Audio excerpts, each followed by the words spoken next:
नमस्कार दोस्तों, स्वागत है आपका हमारे YouTube चैनल ई-कॉम मानवी पर। दोस्तों आज की इस वीडियो में हम अमेज़ॉन की उस पॉलिसी के बारे में आपको जानकारी देंगे जो अमेज़ॉन ने अभी रिसेंट की है। इस पॉलिसी को दोस्तों regional policy for Amazon sellers के नाम से इन्होंने लॉन्च किया है। इस पॉलिसी को लॉन्च करने के बाद दोस्तों कई सारे सेलर्स हैं जिनकी जो लिस्टिंग है, जिन पे अच्छे खासे ऑर्डर आते थे, उनकी एकदम से जो विजिबिलिटी है वो डाउन हो गई है और उनके जो ऑर्डर्स आ रहे थे वो भी दोस्तों पहले से कम हो गए हैं। तो अमेज़ॉन ने बेसिकली क्या किया है कि जो रीजनल पॉलिसी जो उन्होंने लॉन्च की है उसमें क्या है, जैसे मैं एक सेलर हूँ आगरा से, मान लो मैं फुटवियर सेल करता हूँ, तो मेरे जो ऑर्डर हैं वो कर्नाटका से भी आते हैं, केरला से भी आते हैं, महाराष्ट्र से भी आते हैं और जितने भी देश के कोने कोने से मेरे को सब जगह से ऑर्डर आते थे। लेकिन अब जो इनकी जो रीजनल पॉलिसी इन्होंने जो लागू की है, मान लो मेरे महाराष्ट्र से जो ऑर्डर आ रहे हैं तो अब रीजनल पॉलिसी के अंतर्गत वो अब नहीं आएंगे। मेरी जो लिस्टिंग है, हमारी जो लिस्टिंग है जो महाराष्ट्र में जो शो होती है, उसकी विजिबिलिटी इन लोगों ने क्या कर देंगे, इस पॉलिसी के तहत ये उसको डाउन कर देंगे, सुप्रेस कर देंगे। तो इसका मतलब ये है कि यदि मेरे को महाराष्ट्र से ऑर्डर लेने हैं तो मेरे को वहाँ पर भी अपना GST जो है रजिस्टर्ड कराना होगा और रजिस्टर कराने के बाद इनका वहाँ जो महाराष्ट्र में वेयर हाउस है वहाँ पर मेरे को अपने प्रोडक्ट भिजवाने पड़ेंगे, जब जाके महाराष्ट्र से मेरे को ऑर्डर आएंगे। जबकि अमेज़ॉन की ये पॉलिसी के अगेंस्ट है। जब भी अमेज़ॉन किसी भी सेलर को अपने पोर्टल पर बोर्ड ऑन करता है तो वो ये कहता है कि आपका पूरा फायदा होगा जब हम आपको बोर्ड कर रहे हैं। तो अभी आपकी मान लो कोई शॉप है और आप एक डिस्ट्रिक्ट में या एक सिटी में अपने प्रोडक्ट सेल कर रहे हैं, तो अगर आप हमारे पोर्टल पे ऑन बोर्ड हो जाते हो तो हम आपको पूरी पैन इंडिया से ऑर्डर ला के देंगे, ऐसा ये ऑन बोर्ड करते समय ये कहते हैं। लेकिन अब अमेज़ॉन अपनी ही पॉलिसी के अगेंस्ट चला गया है और उसने जो रीजनल पॉलिसी है वो इसने लागू कर दी है।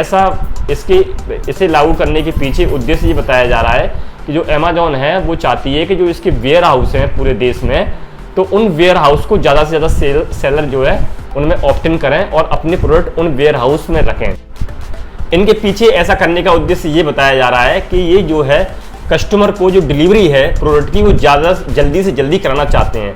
अमेज़ॉन का आपने देखा होगा, जो प्राइम मेंबर हैं अमेज़ॉन के, उनको गारंटीड जो है 2 दिन के अंदर डिलीवरी प्रोडक्ट वो करा देते हैं। तो वो इस प्रोसेस को और फास्ट करना चाह रहे हैं। जैसे मैं एक सेलर हूँ, मैं ईजीशिप के थ्रू अपने घर से काम करता हूँ, तो अगर यदि मेरे जो प्रोडक्ट हैं कोई केरला में या महाराष्ट्र में जो ऑर्डर करेगा प्रोडक्ट, तो कस्टमर को क्या करना होगा, 4 से 5 दिन का उसमें टाइम लग जाता है डिलीवर्ड होने में प्रोडक्ट को। लेकिन यदि मैं इनके वेयर हाउस में प्रोडक्ट भिजवा दूंगा तो डिलीवरी जो प्रोसेस टाइम है वो बहुत कम हो जाएगा और ये कस्टमर को ज़्यादा से ज़्यादा जल्दी से जल्दी प्रोडक्ट जो है पहुंचाना चाहते हैं। तो ये इनका मेन जो मकसद है।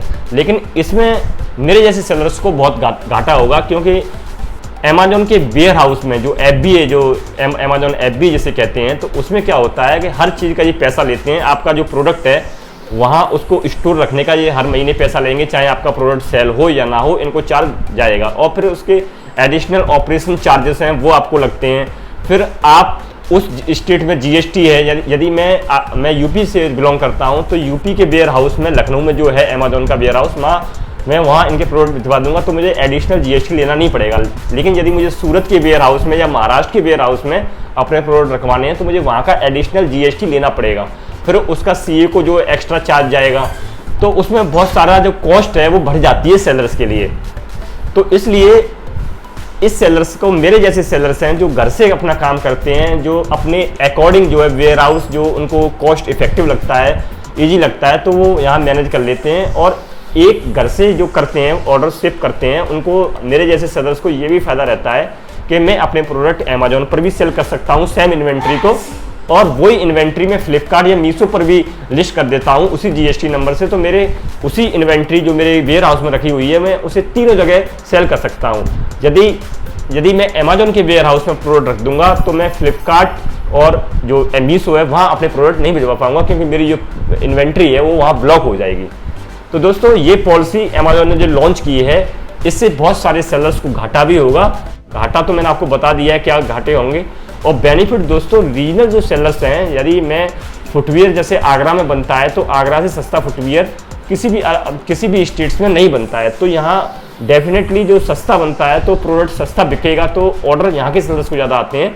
वहीं यदि साउथ में कोई मैन्युफैक्चरर है फुटवियर का, उसको दोस्तों कॉस्ट इफेक्टिव ज़्यादा आती है, उसका जूता बनने में ज़्यादा पैसा लगता है, तो उसका जो है प्राइस वहाँ ज़्यादा रहता है, इसलिए उसे ऑर्डर नहीं आते हैं। लेकिन अब ये रीजनल पॉलिसी लागू हो जाएगी तो अब उसको ऑर्डर आएंगे, तो ऐसे सेलर्स को इसमें फ़ायदा होगा, बल्कि जो मेरे जैसे सेलर हैं उनको नुकसान होगा। आपकी इस पॉलिसी के बारे में क्या सुझाव है हमें दोस्तों कमेंट करके जरूर बताइए। और यदि आपने अभी तक हमारा यूट्यूब चैनल सब्सक्राइब नहीं किया है तो दोस्तों सब्सक्राइब करना ना भूलें।